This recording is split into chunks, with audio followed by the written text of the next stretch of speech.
This is the Bahamas Tonight, the Northern Edition. Season's greetings to you all. I'm Shashina Rule. As always, it is so great to have you with us.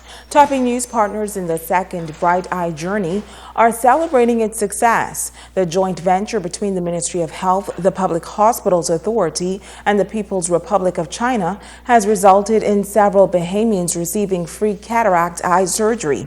The partners came together last evening at a farewell reception at the Grand Bahama Yacht Club. Kimberly Mullings was there.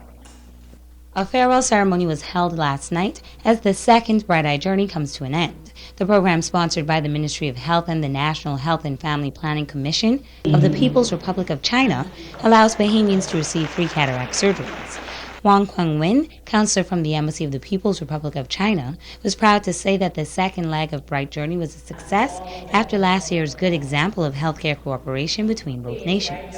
On behalf of the Chinese Embassy and Ambassador Yuan Guisheng, I hereby extend my cordial congratulations to the Chinese medical team and its Bahamian counterparts. Professor Yang Liu of Peking University First Hospital in Beijing, China, and her team of 9 medical professionals performed the cataract surgeries at the Rand Memorial Hospital.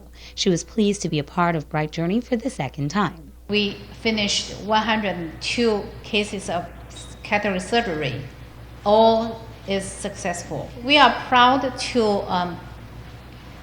bring the friendship from China to Bahamian people.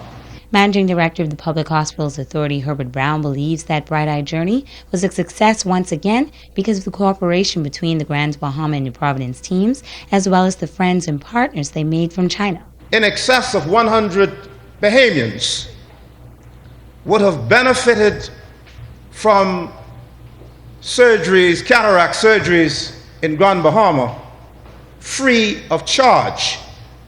You would certainly imagine that this is a priceless gift, a gift we could never, ever repay our partners from China. Minister for Health, the Honorable Dr. Perry Gomez, brought remarks focusing on how the Bright Eye Journey program proved beneficial for both the Bahamas and China. This important initiative has confirmed a new paradigm with respect to health diplomacy. The process of making Bright Journey to a reality has afforded the doctors and nurses from the People's Republic of China the opportunity to carry out academic exchanges with Bahamian medical personnel and enhance bilateral cooperation and experience exchange in the health sector. During the farewell ceremony, the government of the People's Republic of China officially donated gifts of medical equipment and pharmaceuticals valued at approximately $148,000 to the Ministry of Health and the Public Hospitals Authority, and the visiting Chinese delegation were treated to a Junkanoo rush out. Kimberly Mullings, ZNS Network News. Well, the Grand Bahama Port Authority has embarked on yet another initiative just in time for the holiday season. The goal of this latest campaign is to encourage more Bahamians to invest in the local economy. Joan Davis-Roll reports. Shopping home is a challenge coming from the president of the Grand Bahama Port Authority, Ian Roll, during a press conference held at the GBPA executive offices. Roll is calling on more residents to keep the money in the country, more specifically, Grand Bahama. Now that the Christmas holidays are upon us, it is common practice for most persons to think about shopping abroad to get the best deals on items we want or wish to give as gifts. But does it mean that we are really getting the best deal?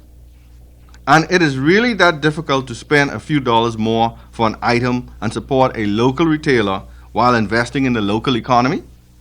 The reality is that our economy will not improve or grow until we make a conscious effort to support it from within.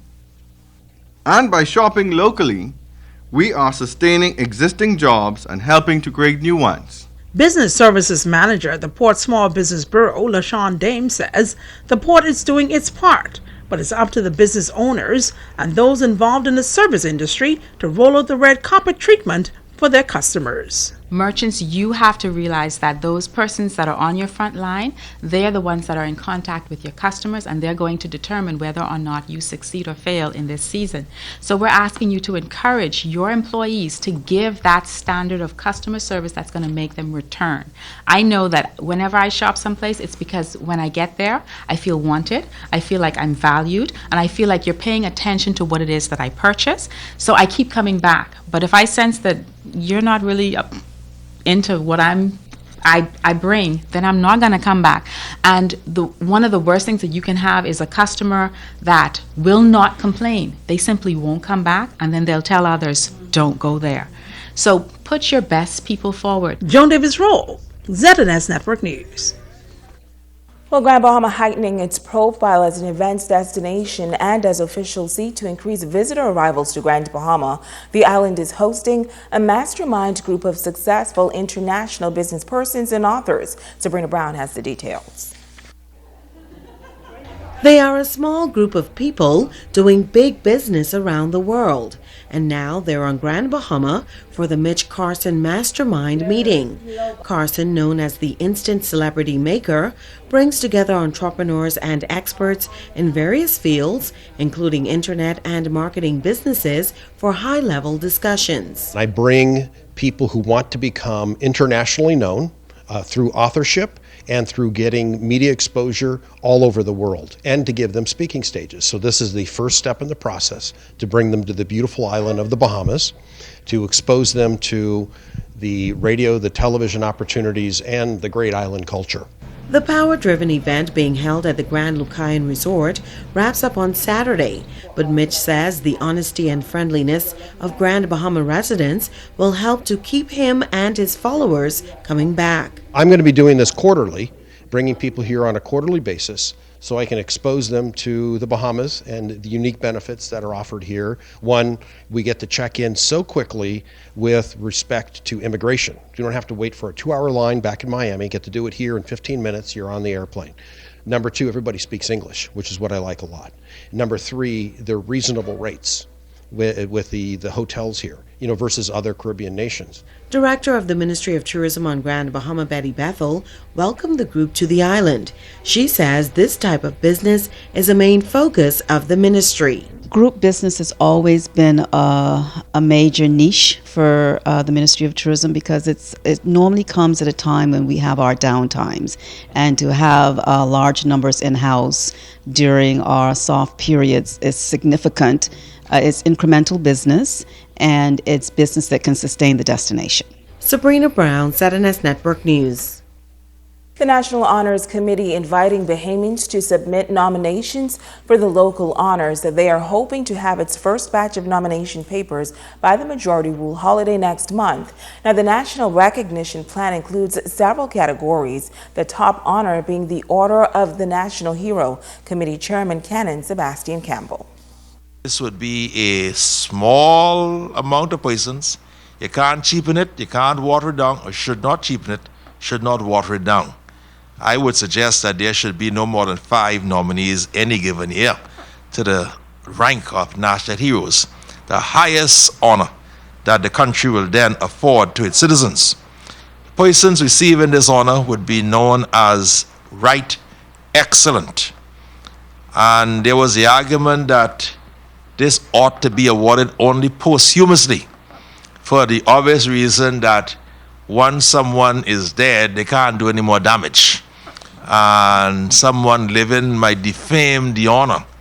But of course, that has been voted down, really. Now, the second set of honors is the Order of the Nation, and this is reserved for prime ministers and the governor general. In different categories: education, health service, agriculture and fisheries, religion, sports, music, entertainment, law enforcement, hospitality, industry, community service, public service, youth development, family island development, in those different categories. Persons receiving this honor would be, the prefix before their names would be that of most honorable. The next order would be that of the Order of Excellence. Persons receiving this award would be prefix honorable. And all these titles are, of course, for life, except they defame the order, and for reasons they have to be expelled from the order.